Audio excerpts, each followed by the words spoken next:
आपको एक मजे की बात बताऊं। उत्तर प्रदेश शिक्षा सेवा चयन आयोग ने जो सिलेबस जारी किया है सहायक अध्यापक भर्ती परीक्षा यानी सुपर टेट का, इसमें जीके जीएस का जो सेक्शन है इतने क्वेश्चन पूछे जाने हैं और आप लोग इसी में सबसे कम तैयारी कर रहे हैं। बाकी विषयों को तो आप समय दे रहे हैं, लेकिन आज की इस वीडियो में हम डिस्कस करेंगे कि जो आपका पिछला पेपर हुआ था उसमें किस टॉपिक से सबसे ज्यादा क्वेश्चन पूछे गए थे और कौन कौन से क्वेश्चंस पूछे गए थे। यानी प्रीवियस ईयर की परीक्षा में जीके जीएस से जो भी प्रश्न पूछे गए थे एनालिसिस के साथ आपको आज के इस वीडियो में देखने को मिलेगा। पर्यावरण और सामाजिक अध्ययन 10 क्वेश्चन पूछे जाने हैं अकॉर्डिंग टू सिलेबस, जिसमें पृथ्वी की संरचना यानी भूगोल है और हमारा संविधान है, भारतीय संविधान है। इसके अलावा इसी में अर्थशास्त्र से भी एक आध प्रश्न पूछ लिया जाता है, ठीक है, और पर्यावरण से 1-2 क्वेश्चन आ जाते हैं, ये 10 नंबर में है। इसके अलावा जो 30 नंबर है उसमें है क्या, सामान्य ज्ञान यानी कह सकते हैं आप जनरल नॉलेज और करंट अफेयर्स मिलाकर के ये 30 नंबर का है। तो क्या रेशियो रहता है और कितना इस सिलेबस के आधार पे पिछले पेपर में कौन कौन सी चीजें, कौन कौन सी वो क्वेश्चंस पूछे गए थे, उनकी हम चर्चा करेंगे। साथ ही साथ अगर आप सुपर टेट का स्टडी मटेरियल घर बैठे मंगवाना चाहते हैं तो इस तरीके से आप पैकेट को घर पे मंगवा सकते हैं। सुपर टेट का बेहतरीन हस्तलिखित नोट्स होगा, सभी विषय इसमें कंप्लीट मिलेंगे। इस तरीके से लोगों ने मंगवाए हैं, ये आप भी मंगवा सकते हैं। चलिए, ये 69,000 शिक्षक भर्ती का पेपर है और इसी के आधार पर पूरा हम विश्लेषण करने वाले हैं, ठीक है, कि कौन कौन से क्वेश्चंस पूछे गए थे। इसमें हिंदी के 20 क्वेश्चन, 10 क्वेश्चन संस्कृत के, 10 क्वेश्चन आपके और इंग्लिश के थे, जिसमें पैराग्राफ भी आ जाता है कभी कभी। और यहाँ पर अगर हम बात करें तो साइंस के 10 क्वेश्चन, जीवन कौशल, बाल विकास और शिक्षण कौशल मिला ले तो 30 नंबर का ये था। और पर्यावरण 10 नंबर, जैसा कि हमने आपको बताया। करेंट अफेयर्स और जीके मिला करके 30 नंबर, 5 क्वेश्चन कंप्यूटर के और 5 क्वेश्चन रीजनिंग के, ठीक है। इस पेपर के आधार पे हमने छांटे हैं ये क्वेश्चन जीके जीएस के और ईवीएस के। तो अधिक समय ना लेते हुए डायरेक्ट आते हैं क्लास पे।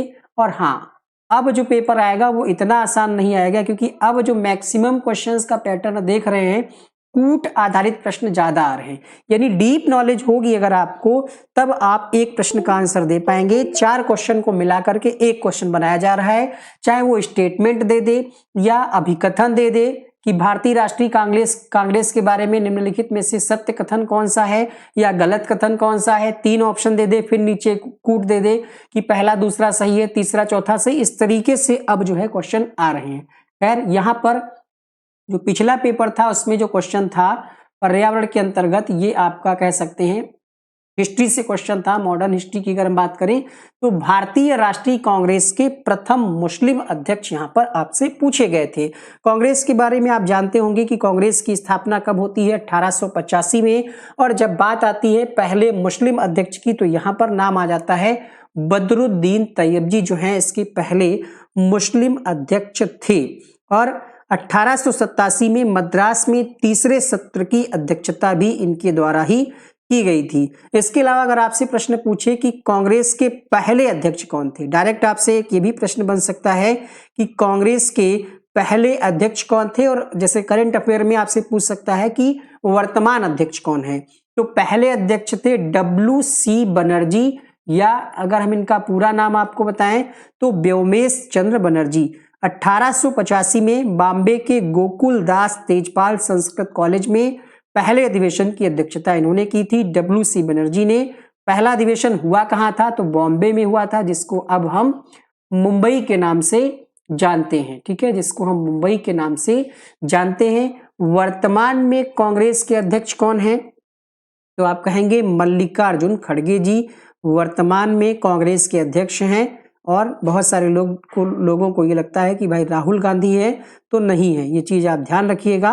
वर्तमान में कांग्रेस के जो अध्यक्ष हैं वो, मतलब इन पर बहुत आरोप लग रहा था कांग्रेस पार्टी पर कि परिवार के लोग ही चलाते हैं पार्टी को, तो अब जो है मल्लिकार्जुन खड़गे 2022 से हैं। कब से हैं, 2022 से हैं। 24 वर्षों में गांधी परिवार से बाहर के पहले निर्वाचित कांग्रेस अध्यक्ष हैं और राज्यसभा में विपक्ष के नेता भी हैं। आगे बढ़ेंगे क्वेश्चन नंबर 2 के लिए। प्रश्न देखिए, ये क्वेश्चन किस टॉपिक से पूछा गया, सिर्फ क्वेश्चन का आंसर से मतलब नहीं है। ये क्वेश्चन मान करके आप चलिए कि हिस्ट्री से पूछा गया, जरूरी नहीं है देखिए टॉपिक कई सारे हैं और क्वेश्चन 10 ही बनाने हैं, तो कई बार कई सारे टॉपिक छूट जाएंगे और कई बार कई टॉपिक से क्वेश्चन बन जाएगा। दूसरा प्रश्न है यहाँ पर, साइमन कमीशन के विरुद्ध प्रदर्शन में लाठी चार्ज जो हुआ उससे किस नेता की मृत्यु हुई? यानी साइमन कमीशन है और जितने भी इस प्रकार के कांड हैं, चौरा चौरी कांड हैं, इन सभी चीजों को आपको जरूर पढ़ना है, पूरा आपको मॉडर्न हिस्ट्री अच्छे से पढ़ना है। सबसे ज्यादा क्वेश्चन यहीं से बनता है। यहां पर आपका उत्तर हो जाएगा लाला लाजपत राय। 30 अक्टूबर 1928 को लाला लाजपत राय ने लाहौर में साइमन कमीशन के विरोध में ये किया था, क्या विरोध प्रदर्शन किया था, और इसी में इनको काफी चोट आई थी और 18 दिन इनका संघर्ष चला। 17 नवंबर 1928 को इनकी मृत्यु हो गई। एक इनका स्टेटमेंट था, अंतिम समय में इन्होंने कहा था कि मेरे शरीर पर पड़ी एक एक लाठी ब्रिटिश हुकूमत के ताबूत की कील साबित हुई। तो ये स्टेटमेंट भी पूछा जाता है कि ये कथन किसने कहा था। ठीक है, साइमन कमीशन के विरोध में इनकी मृत्यु हो जाती है, काफी चोटें आती हैं, इसके बाद इनकी मृत्यु हो जाती है। अगला प्रश्न देखिएगा, अच्छा गोविंद बल्लभ पंत हैं, ये कौन है? तो जहां तक आपको याद होगा जब आपसे प्रश्न बनता है, देखिए इस परीक्षा में यूपी स्पेशल से भी प्रश्न बनता है। तो जब आपसे बात करें, प्रश्न बनता है कि उत्तर प्रदेश के पहले मुख्यमंत्री, उस समय तत्काल उस समय क्या कहा जाता था? यूनाइटेड प्रोविंस कहा जाता था। तो ये यूपी के पहले मुख्यमंत्री थे। कब? 26 जनवरी 1950 को मुख्यमंत्री के रूप में पदभार ग्रहण किया था। भारतीय राष्ट्रीय कांग्रेस पार्टी के सदस्य थे और 1954 तक इस पद पर रहे थे। ये एक स्वतंत्रता संग्राम सेनानी भी थे। जमींदारी प्रथा को खत्म करने में इनका महत्वपूर्ण योगदान माना जाता है। तीसरा प्रश्न देखिए, यानी ये वाला जो क्वेश्चन आया है साइमन कमीशन से आया है। फिर लोकसभा राज्यसभा यानी संसद से क्वेश्चन पूछा गया था। कहा जा रहा है यहाँ पर कि लोकसभा के द्वारा पारित धन विधेयक को राज्यसभा विचार विमर्श के लिए कितने दिनों तक अधिकतम रख सकती है? 10 दिन, 12 दिन, 14 दिन या फिर 16 दिन? प्रश्न संख्या 13 में आपका आंसर हो जाएगा, प्रश्न संख्या 3 में आपका आंसर हो जाएगा 14 दिन तक रखा जा सकता है। और अगर राज्यसभा 14 दिनों के भीतर विधेयक को लोकसभा में वापस नहीं भेजती है तो फिर ये मान लिया जाएगा कि ये ऑटोमेटिकली पारित हो गया है। जिस रूप में इसे मूल रूप में लोकसभा के द्वारा पारित किया गया था वैसे ही इसको एक्सेप्ट मान लिया जाता है। तो यहां पर आंसर हो जाएगा अधिकतम 14 दिनों तक विचार विमर्श के लिए इसको होल्ड किया जा सकता है, इससे ज्यादा नहीं। अगर इससे ज्यादा किया जाएगा तो समझ लीजिएगा कि ये ऑटोमेटिकली एक्सेप्ट मान लिया जाएगा। अगला प्रश्न देखिएगा, क्वेश्चन नंबर 4 है। अब ये क्वेश्चन है, कह सकते हैं आप ज्योग्राफी से आप मान लें या फिर पर्यावरण से मान लें। क्वेश्चन है यहाँ पर, प्रायद्वीपीय भारत का सबसे दक्षिणी बिंदु, और सबसे ज्यादा यहाँ पर रोल करेंट अफेयर्स का है जिसको काफी सारे लोग अभी इग्नोर कर रहे हैं और इग्नोर करना स्वाभाविक भी है। अभी परीक्षा की डेट तो पता नहीं है तो अभी करंट अफेयर पढ़ने से क्या होगा, लेकिन एक फायदा होता है करंट अफेयर पढ़ने से, जीएस आपकी धीरे धीरे स्ट्रांग हो जाती है। क्वेश्चन नंबर 4 में आपका उत्तर हो जाएगा भूमध्य रेखा के उत्तर में है कौन सा बिंदु?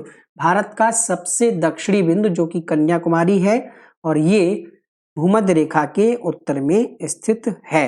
अगला प्रश्न देखिएगा, देखिए भूमध्य रेखा जो है 0 डिग्री अक्षांश पर है और कन्याकुमारी पूरी तरह से भूमध्य रेखा के उत्तर में स्थित है।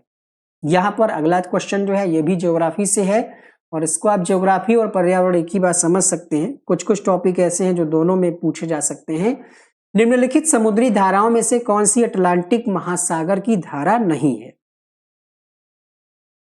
अगुलहास धारा, लेब्राडोर धारा, फ्लोरिडा धारा, कनाडी धारा। क्वेश्चन नंबर 5, पांचवें प्रश्न में आपका उत्तर हो जाएगा अगुलहास धारा जो है ये अटलांटिक महासागर की धारा नहीं है। फिर है किसकी ये जलधारा? तो ये हिंद महासागर की है। हिंद महासागर की सक्रिय और गर्म पश्चिमी सीमा की जलधारा है। पश्चिमी सीमा की जलधारा है। अगला प्रश्न देखिएगा, नाथुला दर्रा। देखिए दर्रे से एक क्वेश्चन आ गया यहां पर। तो नाथुला दर्रा ये कहाँ है? तो ये सिक्किम में है। यानी दर्रे आपको याद करने हैं कि कौन सा दर्रा कहाँ स्थित है। अगला प्रश्न है यहाँ पर, भारत में गरीबी का आकलन किस आधार पर किया जाता है? ये आप इकोनॉमिक्स से क्वेश्चन समझ सकते हैं, क्वेश्चन है ना, हिस्ट्री, पॉलिटी, ज्योग्राफी के बाद एक क्वेश्चन यहाँ पर। अब कौन सा क्वेश्चन आ जाए, हो सकता है कोई राइटर पूछ ले, सॉरी कोई बुक का राइटर पूछ ले, या फिर आपसे पूछ ले कि ये स्टेटमेंट किसका है, या इस तरीके का क्वेश्चन आ सकता है। तो आंसर होगा परिवार का उपभोग व्यय। गरीबी रेखा का आकलन आय के स्तर या कह सकते हैं उपभोग के स्तर के आधार पर किया जाता है। यहां पर आपका आंसर हो जाएगा ऑप्शन नंबर फर्स्ट के साथ। भारत की संविधान के पहले अध्यक्ष कौन थे? संविधान से जो क्वेश्चन है, पहले अध्यक्ष। अब इतना आसान नहीं पूछेगा, ये बात आप भी जानते हैं। अब कूट आधारित प्रश्न पूछेगा या थोड़ा सा डीपली भी पूछा जा सकता है। क्वेश्चन नंबर 8 में आंसर हो जाएगा सच्चिदानंद सिन्हा। यहाँ पर ना स्थायी लिखा है ना अस्थायी लिखा है, तो पहले कौन होंगे भाई? पहले अस्थायी वाले ही माने जाएंगे। तो हम आंसर करेंगे डॉक्टर सच्चिदानंद सिन्हा। अगर आपसे प्रश्न पूछता कि स्थायी अध्यक्ष कौन थे, तब आपका आंसर हो जाता डॉक्टर राजेंद्र प्रसाद जी। काकोरी षड्यंत्र किस वर्ष हुआ था? 1920, 1925 या फिर 1930, 1935? प्रश्न संख्या 9 में आपका आंसर हो जाएगा 9 अगस्त 1925 की ये घटना है। ठीक है, 9 अगस्त 1925 में हुआ काकोरी षड्यंत्र। इसके प्रमुख नेताओं में नाम आता है राम प्रसाद बिस्मिल, इसके अलावा चंद्रशेखर आजाद। शाहजहांपुर से लखनऊ जा रही थी एक ट्रेन 8 डाउन, उसको जो है काकोरी के पास रोक लिया गया। सरकारी जो खजाना था उसको रोक लिया गया और काफी सारे यात्रियों को यहाँ पर परेशान किया गया। अगला प्रश्न देखिएगा, अगर आपको ये वीडियो पसंद आता है तो लाइक करिएगा। इस तरीके से हमने पूरा प्रीवियस ईयर हल कराया और दोबारा से आपको हल कराया जाएगा पूरा पेपर एक ही वीडियो में। इसलिए चैनल को सब्सक्राइब कर लें और इस चैनल पर आपको सुपर टेट की कंप्लीट तैयारी भी कराई जाएगी। देखिए यहाँ पर एक प्रश्न और बनता है कि काकोरी षड्यंत्र से कौन सा क्रांतिकारी संगठन जुड़ा था? तो हिंदुस्तान रिपब्लिकन एसोसिएशन जो है इससे जुड़ा था। हमलावर जो थे ये इसके सदस्य थे। हिंदुस्तान रिपब्लिकन एसोसिएशन के सदस्यों को साजिश के लिए गिरफ्तार किया गया था और इस अधिनियम को बनाए रखने के लिए। मेन नाम इसमें आता है राम प्रसाद बिस्मिल जी का, ध्यान रखिएगा। राम प्रसाद बिस्मिल, अशफाक उल्लाह खां, रोशन सिंह, राजेंद्र लाहिड़ी ये इससे संबंधित थे। 1927 में इनको फांसी की सजा दे दी गई और बताया जाता है 1931 में चंद्रशेखर आजाद ने खुद को गोली मार करके हत्या कर ली थी। अगला प्रश्न देखिएगा, भारत में अवस्थापित होने वाला पहला राष्ट्रीय उद्यान। ये ओरिजिनल ईवीएस का क्वेश्चन आप कह सकते हैं, यानी राष्ट्रीय उद्यान। अब इतना आसान नहीं आएगा, अब इसमें से ये चारों आपसे उनके स्टेट दे सकता है और पूछ सकता है कि कौन सा सही है या कौन सा गलत है। ऐसे प्रश्न बन सकते हैं। अब इस प्रश्न का आंसर हो जाएगा जिम कॉर्बेट, जो कहाँ है? उत्तराखंड में है। दुधवा नेशनल पार्क उत्तर प्रदेश लखीमपुर में है। पेरियार की अगर हम बात करें, पेरियार कहाँ है तो आप क्या कहेंगे? केरल में है या फिर राजस्थान में है। पेरियार राष्ट्रीय उद्यान है एक, और ये कहाँ है आपसे प्रश्न बन सकता है, तो ध्यान रखिएगा भाई 1982 में इसकी स्थापना हुई थी और ये तमिलनाडु में है। ये तमिलनाडु में है पेरियार। मानस तो आप सभी लोग जानते होंगे, है ना, है बताने की आवश्यकता। मानस राष्ट्रीय उद्यान, और सबसे ज्यादा कहाँ है तो जहां तक मुझे पता है मध्य प्रदेश में है। मानस की बात करें तो असम में है। ठीक है, यहां पर आपका आंसर हो जाएगा जिम कॉर्बेट उद्यान। अब प्रश्न बनता है कि जिम कॉर्बेट उद्यान कहाँ है, तो उत्तराखंड में किस जिले में है? नैनीताल जिले में। उत्तराखंड के नैनीताल जिले में है। और इसकी स्थापना कब हुई थी? और निकटतम शहर की बात करें तो रामनगर, मतलब एक टाउन है, वहीं पर ये स्थित है। इसकी स्थापना कब हुई थी? 1936 में इसकी स्थापना हुई थी। प्रोजेक्ट टाइगर का जन्म स्थान भी माना जाता है, यहीं से प्रोजेक्ट टाइगर की शुरुआत भी हुई थी। देखिए 10 क्वेश्चन वो हो गए हैं। अब जो क्वेश्चन स्टार्ट हो रहे हैं, ये जो 30 क्वेश्चन वाला हमने आपको सिलेबस दिखाया था ना, वो पर्यावरण वाले 10 क्वेश्चन हो गए। ठीक है, अब ये जो 30 क्वेश्चन है जिसमें सामान्य ज्ञान है और करेंट अफेयर्स है, तो उसका पहला क्वेश्चन यहाँ पर जो आपके उसमें है ये करेंट अफेयर से है। 23वें उस समय जो चुनाव आयुक्त थे, मुख्य निर्वाचन आयुक्त, वो अपॉइंटमेंट उनका हुआ था, इसीलिए ये क्वेश्चन पूछा गया था। ठीक है, प्रश्न बनता है यहाँ पर कि पहले मुख्य चुनाव आयुक्त कौन थे। ये भी प्रश्न पूछा जा सकता है कि पहले मुख्य चुनाव आयुक्त कौन थे। तो नाम आपको बहुत अच्छे से पता होगा, जल्दी भी बता दीजिएगा। सुकुमार सेन पहले, यानी प्रथम जो है कौन थे, सुकुमार सेन जो है, सुकुमार सेन ये भारत के पहले मुख्य चुनाव आयुक्त या मुख्य निर्वाचन आयुक्त थे। चुनाव आयुक्त और यहाँ पर वर्तमान में अगर आपसे पूछ ले, जैसे यहाँ पर दिया गया है ओपी रावत यानी ओम प्रकाश रावत, ये 22वें थे, ये 22वें थे, मध्य प्रदेश के आईएएस ऑफिसर थे ये 1977 बैच के। अन्य ऑप्शंस की अगर हम बात करें तो इस प्रश्न का आंसर आपके लिए जानना जरूरी है, सुनील अरोड़ा।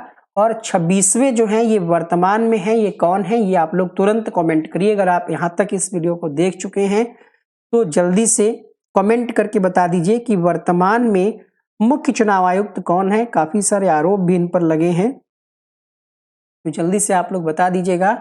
पहले सुकुमार सेन थे और वर्तमान में कौन है, चलिए हम ही बता देते हैं या आप कमेंट करेंगे। आप कमेंट करेंगे तो अच्छा लगेगा, ठीक है। इसके पहले जो है कौन थे, उसके पहले कौन थे, कम से कम लास्ट के भी 4-5 आपको याद होने चाहिए, है ना।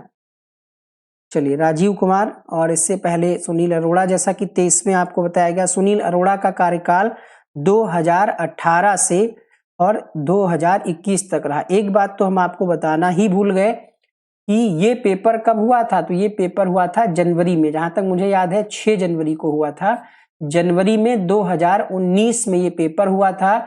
यानी करंट अफेयर्स के जो क्वेश्चन देखने को मिलेंगे वो आपको मिलेंगे 2018 के, और मैक्सिमम क्वेश्चन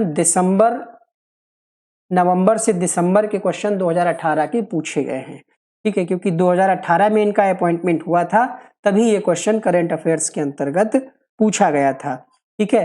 2021 में फिर बनते हैं कौन, सुशील चंद्रा, जिनका कार्यकाल 2022 तक ही रहता है। यहां पर एक दिया है अचल कुमार ज्योति, तो अचल कुमार ज्योति का कार्यकाल 2017 से 2018 रहता है यहाँ पर। चलिए आगे बढ़ेंगे अगले प्रश्न के लिए। क्वेश्चन नंबर अगला है, भारत में राष्ट्रीय खेल दिवस कब मनाया जाता है। ये क्वेश्चन जनरल नॉलेज के अंतर्गत किस टॉपिक से है, दिवस टॉपिक से ये क्वेश्चन है, यानी दिवस से एक क्वेश्चन आपकी परीक्षा में आ सकता है। राष्ट्रीय खेल दिवस जो है मेजर ध्यानचंद के जन्म दिवस पे मनाया जाता है, जिनको हम हॉकी का जादूगर भी कहते हैं। 29 अगस्त को मनाया जाता है। इन्होंने 1928, 1932, 1936 में भारत के लिए ओलंपिक में स्वर्ण पदक भी जीता था। तो इनको हॉकी का जादूगर और शायद दद्दा भी कहते हैं, हॉकी का जादूगर, है ना, हॉकी के दिग्गज।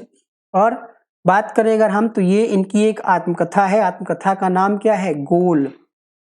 एकमात्र ऐसे भारतीय हॉकी खिलाड़ी हैं जिनके सम्मान में जो डाक टिकट आता है, पोस्ट ऑफिस में जो टिकट होता है, उस पे भी इनकी तस्वीर है, ठीक है, छपी है कह सकते हैं। इसके अलावा अर्जुन पुरस्कार, द्रोणाचार्य पुरस्कार, ध्यानचंद पुरस्कार, कई पुरस्कारों से इनको सम्मानित किया जा चुका है। बुद्ध चरितम महाकाव्य की रचना किसने की, बुद्ध चरितम जो महाकाव्य है ये किसका है, ये आपसे पूछा जा रहा है। तो आंसर हो जाएगा, बुद्ध चरितम के लेखक हैं अश्वघोष, ठीक है। ये कुषाण राजा कनिष्क के समकालीन थे, कनिष्क के समकालीन थे ये, और ये दूसरी शताब्दी में लिखा गया या रचना इसकी हो गई थी। ये किस भाषा की अगर हम बात करें तो संस्कृत भाषा का महाकाव्य है। किसका वर्णन है इसमें, तो गौतम बुद्ध के जीवन और शिक्षाओं का वर्णन है। कितने सर्ग हैं इसमें, तो 28 सर्ग हैं, ठीक है, 28 सर्ग हैं। और इस महाकाव्य के पहले 14 सर्ग ही जो हैं संस्कृत में उपलब्ध हैं। टोटल 28 सर्ग हैं, ध्यान रखिएगा। आगे बढ़ेंगे अगले प्रश्न के लिए। अश्वघोष का एक और काव्य है सौदरानंद, सौदरानंद भी इन्हीं का है, सौदरानंद। अगला प्रश्न क्या कहता है, विश्व पर्यावरण दिवस 2018 का थीम क्या था। अब देखिए ये भी करंट अफेयर्स का क्वेश्चन है। हमने करंट अफेयर्स के क्वेश्चंस को काउंट किया है, हालांकि एक क्वेश्चन यहाँ पर स्किप हो गया काउंट करने में। एक क्वेश्चन ये भी करंट अफेयर्स से ही संबंधित है, यहाँ पर हम एक लिख लेते हैं, ठीक है, और बाकी की नंबरिंग तो है, यहाँ से नंबरिंग हमने स्टार्ट की है, शायद वो छूट गया होगा। यहाँ से हमने ये जो 1, 2, 3, 4 आपको देखने को मिलेगा क्वेश्चन के आगे, वो समझ लीजिएगा कि करंट अफेयर्स का ये क्वेश्चन है। चलिए, तो पर्यावरण दिवस कब मनाया जाता है? 5 जून को मनाया जाता है पर्यावरण दिवस। और पर्यावरण दिवस 2018 की थीम आपसे पूछ लिया गया क्योंकि ये 2019 में पेपर हुआ था।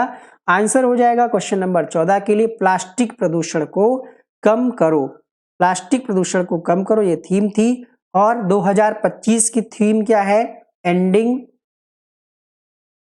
ग्लोबल प्लास्टिक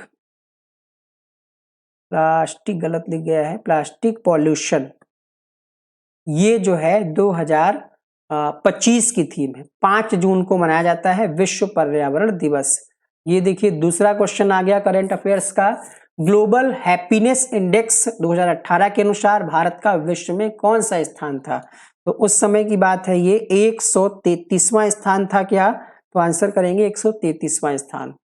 नामपंथ नामक संप्रदाय के प्रवर्तक कौन थे? देखिए, हर पेपर में जो भी पेपर ये परीक्षा नियामक प्राधिकारी कराता था, चाहे वो यूपी टेट हो या सुपर टेट हो, उसके लगभग 8 से 10 क्वेश्चन कोर्ट में जाते ही थे, क्योंकि ऐसे क्वेश्चंस के ऑप्शन ये लोग सेट करते थे जिनमें विवाद रहता था। क्वेश्चन नंबर 16 भी कुछ ऐसा ही प्रश्न है। इसका आंसर मत्स्येंद्रनाथ होगा, लेकिन इसको भी कोर्ट में चैलेंज किया गया था। आयोग ने यही आंसर माना है, तो हम आपको यही बता रहे हैं। ये एक भारतीय ऋषि थे, इनको नाथ पंथ का जो है प्रवर्तक माना जाता है। फर्स्ट ऑप्शन यहाँ पर करेक्ट हो जाएगा। लोक नृत्य से एक क्वेश्चन देखिए ये पूछा गया है, एक और है आगे। कर्नाटक का लोक नृत्य आपसे पूछा जा रहा है। क्वेश्चन नंबर 17 में आंसर हो जाएगा यक्षगान। कांचीपुरम में कैलाश मंदिर, जिसकी भीतरी दीवारें किससे बनी है? भीतरी दीवारों में रंगों से मूर्तियां बनाई गई हैं। तो कांचीपुर का जो कैलाश मंदिर है, जो भगवान शिव को समर्पित है, ये मंदिर किसने बनवाया था? देववर्मन, महेंद्र वर्मन, नरसिंह वर्मन द्वितीय। आंसर हो जाएगा नरसिंह वर्मन द्वितीय के द्वारा बनाया गया। और पल्लव राजा थे ये, ठीक है, इनके द्वारा इनको राज सिंह के नाम से भी जाना जाता था। और इसका निर्माण कब हुआ? 7वीं शताब्दी ईस्वी में इसका निर्माण होता है। 7वीं शताब्दी में इसका निर्माण होता है। मिर्जापुर क्यों प्रसिद्ध है? ये क्वेश्चन किस टॉपिक से है? उत्तर प्रदेश स्पेशल से अगर आप मानना चाहें तो इसको मान सकते हैं। बाकी अलग से उसमें सिलेबस में नहीं लिखा है यूपी स्पेशल, लेकिन यूपी का एग्जाम है तो 2 क्वेश्चन लगभग आना मान करके चलिए नेचुरल है। मिर्जापुर जो है, मिर्जापुर किस लिए प्रसिद्ध है? तो आंसर हो जाएगा कजरी के लिए प्रसिद्ध है। ठीक है, कजरी के लिए प्रसिद्ध है। मिर्जापुर जिला है उत्तर प्रदेश में। अगला प्रश्न देखिएगा, प्रश्न संख्या 20। और हमारे चैनल पर आपको यूपी टेट सुपर टेट के लिए कंप्लीट कोर्स भी कराया जा रहा है, ठीक है, जिसके लिए आप हमारा एप्लीकेशन डाउनलोड कर सकते हैं प्ले स्टोर से, वन डे एग्जाम स्टडी नाम से। लिंक नीचे डिस्क्रिप्शन और कमेंट बॉक्स में मिल जाएगा। भारत का 100वें क्रम का जो है एयरपोर्ट कहाँ स्थित है? तो आंसर हो जाएगा क्वेश्चन नंबर 20 के लिए। क्वेश्चन नंबर 20 के लिए आपका सही जवाब हो जाएगा सिक्किम। ठीक है, सवा एयरपोर्ट जो है 100वें क्रम का, ये आंसर पे मत जाइएगा, ये करंट अफेयर्स की नंबरिंग है, हम पहले भी आपको बता चुके हैं।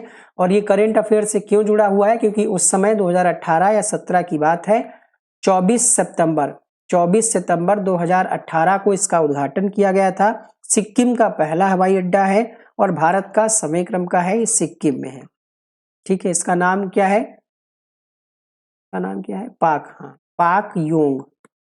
पाक योंग हवाई अड्डा है। यानी 2018 में सितंबर में ये उद्घाटन हुआ और नवंबर या दिसंबर में ये पेपर बनाया गया है। तो उसके रिसेंट के जो क्वेश्चन थे, एग्जामिनर बहुत ज्यादा पीछे का नहीं पूछता है, उसको भी ढूंढने में आसानी रहती है। तो यहाँ पर आंसर हो जाएगा ऑप्शन नंबर डी के साथ।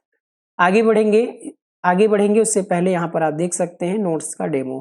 केंद्रीय ग्लास एवं सिरेमिक अनुसंधान संस्थान कहाँ स्थित है? प्रश्न संख्या 21 में आपका आंसर हो जाएगा, ये स्थित है खुर्जा में। अब खुर्जा कहाँ है? तो खुर्जा जो है ये यूपी में एक जिला है बुलंदशहर में स्थित है। 20 किलोमीटर बुलंदशहर से दूर है। वहीं पर ये आपका केंद्रीय ग्लास और सिरेमिक अनुसंधान स्थित है। ठीक है, आगरा में क्या है? तो आगरा का मशहूर है पेठा, इसके अलावा आगरा में ताजमहल भी है। और यहाँ पर आपका आंसर हो जाएगा ऑप्शन नंबर बी के साथ। देखिए, दूसरा एक तरीके से करंट अफेयर्स का क्वेश्चन, उसका यूपी स्पेशल का ये दूसरा क्वेश्चन है, आप मान सकते हैं इसको।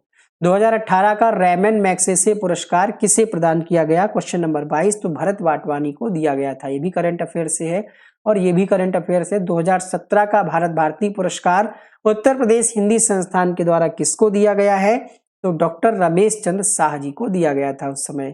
किस क्षेत्र में नोबेल पुरस्कार 2018 की घोषणा नहीं की गई? तो साहित्य के क्षेत्र में नहीं की गई थी। अगला प्रश्न है, यूएस ओपन टेनिस टूर्नामेंट 2018 की विजेता कौन थी? इस पे ज्यादा समय इसलिए नहीं दे रहे हैं क्योंकि अब इन क्वेश्चंस का कोई खास मतलब नहीं है। सिर्फ जान लें, सीख लें कि कहाँ से करंट अफेयर्स मैक्सिमम पूछा जा रहा है। ये 2018 का क्वेश्चन, ठीक है, ये भी 2018 का क्वेश्चन, यानी लास्ट आपको पढ़ना है। ये 17 का पूछ लिया गया है, 17 और 18 का पूछ सकता है। अगर 2027 में परीक्षा होने की उम्मीद है जो, तो 2025 और 26 का करंट अफेयर्स, यानी अब आप करंट अफेयर्स पढ़ना शुरू कर सकते हैं। 26वें प्रश्न में आंसर हो जाएगा विलेज रॉक स्टार्स, 2017 के लिए सर्वश्रेष्ठ फीचर फिल्म। क्वेश्चन नंबर 27 है, दिसंबर 2018 में जलवायु परिवर्तन पर अंतर्राष्ट्रीय सम्मेलन का आयोजन कहाँ किया गया? तो आंसर हो जाएगा यहाँ पर पोलैंड में किया गया था। अगला प्रश्न है यहाँ पर, निम्नलिखित में से इसमें प्रधानमंत्री नरेंद्र मोदी ने 11 मई 2018 को रामायण सर्किट की शुरुआत की? क्वेश्चन नंबर है 28, रामायण सर्किट की शुरुआत प्रधानमंत्री जी के द्वारा नेपाल में की गई। ये 10वें क्रम का करंट अफेयर्स का क्वेश्चन है। भारत का शेक्सपियर किसे कहा जाता है? क्वेश्चन नंबर 29, आंसर हो जाएगा कालिदास जी को कहा जाता है। कुंभ मेले को यूनेस्को की अमूर्त सांस्कृतिक धरोहर सूची में कब शामिल किया गया था? क्वेश्चन नंबर 30, ये भी करंट अफेयर से संबंधित है। 2017 में ही कुंभ मेले को शामिल किया गया था। 31वां प्रश्न यूपी स्पेशल से तीसरा क्वेश्चन है ये, कि कथकली किस राज्य का प्रमुख शास्त्रीय नृत्य है?